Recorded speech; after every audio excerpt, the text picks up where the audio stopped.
የሚሉት መናፍቃን ናቸው ብለው እየተወገዙ እየተደበደቡ በዚህ እየተከሰሱ ነው ያሉት። ትክክል ነው እናንተ ስታዩት ይሄ ነገር? ተመልከቱ። ይሄ ሁሉ ሲሆን በየቤተ ክርስቲያኑ የሚበጠበጠው ደፍሮ የሚናገር ጠፍቶ ነው። ኢየሱስ ክርስቶስ ፎቶ ተብሎ ቤተሰቦቻችን ያወረሱን ራሱ የሚገርም ፎቶ ነው። እንደሱ አይነት ቆንጆ የለም። ጸጉሩ ረጅም፣ አፍንጫው ስልክክ ያለ፣ ከናፍርቶቹ ሁሉ እንደ ሊፕስቲክ የተቀቡ ይመስል ቅልም ብሎ ከከለመ የሚያምር ከዛ በኋላ በእጁ እንዲህ ያለ አረባክ እሱ የአንድ አክተር ነው። ይኸው ካዳ ቦጫጭ ከናታን እንግዲህ ነው መንገራ አይደል?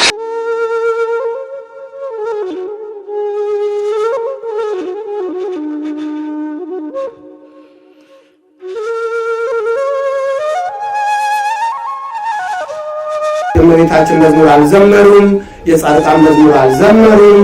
የሚዘምሩት ኢየሱስን ብቻ ነው የሚሉት መናፍቃን ናቸው ብለው እየተወገዙ እየተደበደቡ በዚህ እየተከሰሱ ነው ያሉት። ትክክል ነው እናንተ ስታዩት ይሄ ነገር? መናፍቃን ናቸው፣ የእመቤታችን መዝሙር አልዘመሩም፣ የጻድቃን መዝሙር አልዘመሩም። ማርያም ታማልዳለች በስነ ስርዓት እንትንበል ይሄን እምነት መረከብ አለበት ብትለው ያውን ዘመን ልጅ አረ አባቢ ታማልዳለች ኦኬ ምንም ችግር የለም።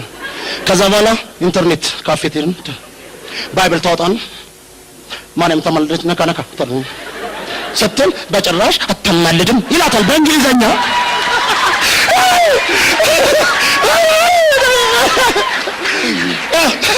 መናፍቃን ናቸው፣ የእመቤታችን መዝሙር አልዘመሩም፣ የጻድቃን መዝሙር አልዘመሩም።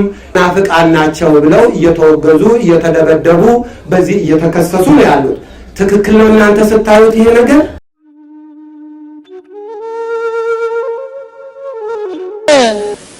ከናፍርቶቹ ሁሉ እንደ ሊፕስቲክ የተቀቡ ይመስል ቅልም ብሎ ከከለመ የሚያምር ከዛ በኋላ በእጁ እንዲህ ያለ አረባክ እሱ የአንድ አክተር ነው። ይኸው ካዳ ቦጫጭ ከናታን እንግዲህ ነው መንገራ አይደል? እና ምን ይበል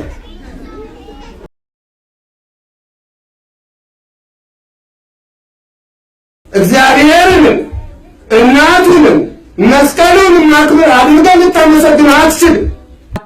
ለምን እናመሰግናታለን? የምናመሰግነው ለምንድን ነው? ቅዱሳኑን አብነት አድርገን ራሱ ባለቤቱን ኢየሱስ ክርስቶስን አብነት አድርገን ነቢያት አመስግነዋታል። ገና ወደዚህ ዓለም ሳትመጣ በትንቢት መነጽር እያየ ዳዊት አመስግኗታል፣ ሶሎሞን አመስግኗታል፣ ቅዱስ ገብርኤል አመስግኗታል፣ ቅድስት ኤልሳቤጥ አመስግናታለች። እነሱን አብነት አድርገን አባ ሕርያቆስ፣ ቅዱስ ኤፍሬም፣ አባ ጊዮርጊስ ዘጋስጫ፣ ኢትዮጵያዊው ሊቅ ቅዱስ ያሬድ፣ እነዚህ ሁሉ ቅዱሳን እመቤታችንን ጸጋ በስቶላቸው አመስግነዋታል። እኛም እነሱን አብነት አድርገን እናመሰግናለን። የማያመሰግናት ግን ትውልዱ ከሌላ ወገን ወይንም ደግሞ በመጽሐፍ እንደተጻፈ ትንቢት የተፈጸመበት ነው። እንዲህ ይላል። ይህንን ቃል አስተውሉ እግዚአብሔር ልጆች። በዚህ በመጽሐፍ ምሳሌ ምዕራፍ 30 ቁጥር 11 ላይ እናቱን የማይባርክ ትውልድ ይነሳል ነው የሚለው። እናቱን የማያመሰግን እናቱን የማይባርክ ትውልድ ይነሳል። ዛሬም መስቀሉን ጨብጠው ቆቡን አጥልቀው ሰናፊሉን ለብሰው በእግዚአብሔር አውደ ምሕረት በመቅደሱ ቆመው ድንግል ማርያም የተመሰገነችበት ምስጋና ቅር የሚያሰኛቸው ሰዎች እንዳሉ እያየን ነው። እናቱንም መስቀሉን ማክበር አድርገን ልታመሰግን አትችልም። አሁን እኛ ድንግል ማርያምን ባናመሰግናት እመቤታችን ምስጋና የሚጎልባት ናት? ባናመሰግናት ከተሰጣት ክብር ዝቅ ልናደርጋት እንችላለን? ብናመሰግናት የምንባረክ እኛ ነን። ባናመሰግናት የሚጎድልብን እኛ ነን። አብርሃምን እንዲህ ነው ያለው፣ የሚባርኩን እባርካለሁ፣ የሚረግሙ ግን የተረገሙ ይሆናሉ ነው ያለው። ስለዚህ ስለ ድንግል ማርያም ምስጋና እንደ እግዚአብሔር አምላካችን ቅዱስ ፈቃድ ወደፊት በሰፊው አንስተን እንነጋገራለን። ምክንያቱም እንጨቱም ጉዝ ነው፣ መስቀሉ ጉዝ ነገር ነው። እነሱ መስቀል የሚሉት እሱ ነውና ጉዝ ነው። ግዑዙን ከት ነፃ አወጣንን ግዑዙን ከት ነፃ አወጣንን ብዬ ነው የተናገረው። ግዑዙን ከት ነፃ አወጣንን ብዬ ነው የተናገረው። ግዑዙን ከት ነፃ አወጣንን ብዬ ነው የተናገረው። ቅዱስ ያሬድ ደግሞ ያለው የሚገርም ነገር አለ። የአሁኑን ትውልድ ላይ ተገኝቶ የተናገረው ነው የሚመስለኝ። ሃለው ለይቤሉ ለእጽኑ ታመልኩ ወለእጽኑ ተሰግዱ፣ እንጨትን ታመልካላችሁ ለእንጨት ተሰግዳላችሁን ይሉናል እንዴ። ወለእጽኒ ይቀደስ ሆኑ በደሙ ክቡር እንዴ። እንጨትን እኮ ታዲያ በክቡር ደሙ አከበረው፣ ስላከበረው አከበር ነው ብሏል። የመስቀሉ ነገር እንዲህ ስለገባን እኛ ኢትዮጵያውያን እናከብረዋለን።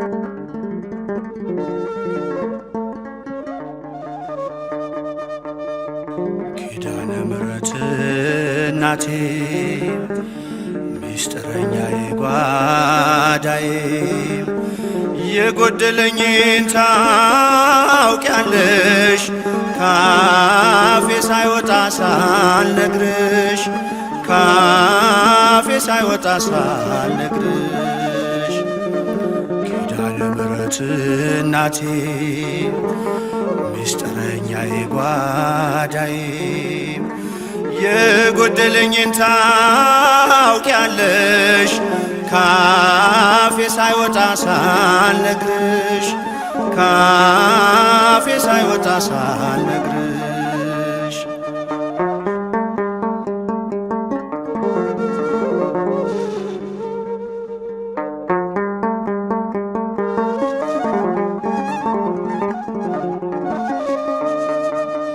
አልፏል መናኛው ኑሮ ምልጃሽ ውሃውን ቀይሮ መልካሙ ወይን ደረሰ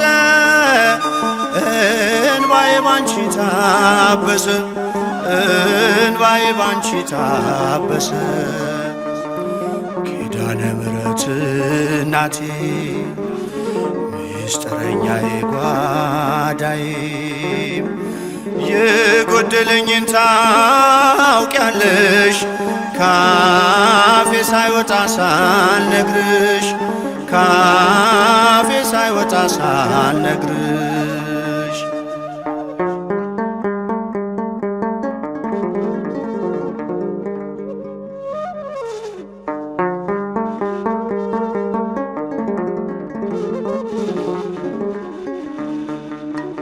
ልዘምር ልቁም ከፊትሽ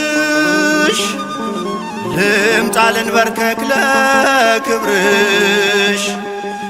ብርቅ ሀገር ከቤቴም ከቶ አልረሳሽም እናቴ ከቶ አልረሳሽም እናቴ ኪዳነ ምሕረት እናቴ ሚስጥረኛዬ ጓዳዬ የጎደለኝን ታውቂያለሽ ካፌ ሳይወጣ ሳልነግርሽ ካፌ ሳይወጣ ሳልነግርሽ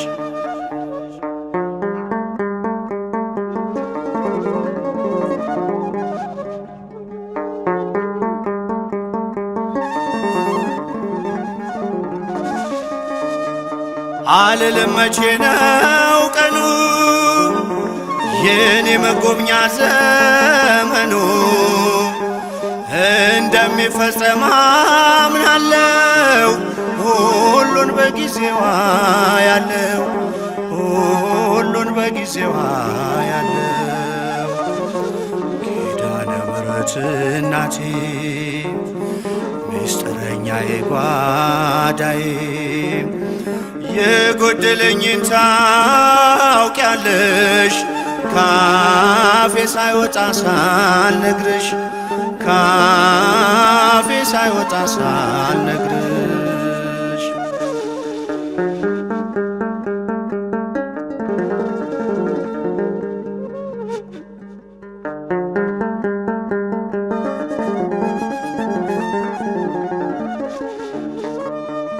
የልቤን ችግር ላዋይሽ ከስዕልሽ ፊት ቆሜ እንባዬ ቀድሞ ዝም አልኩኝ ሳልነግርሽ ስለምታውቂ ሳልነግርሽ ስለምታውቂ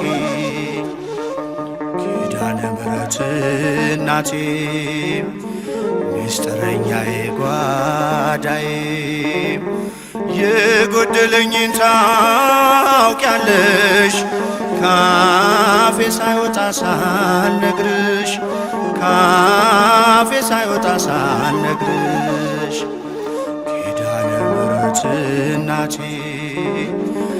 ምስጢረኛዬ ጓዳዬ የጎደለኝን ታውቂያለሽ ካፌ ሳይወጣ ሳልነግርሽ ካፌ ሳይወጣ ሳልነግርሽ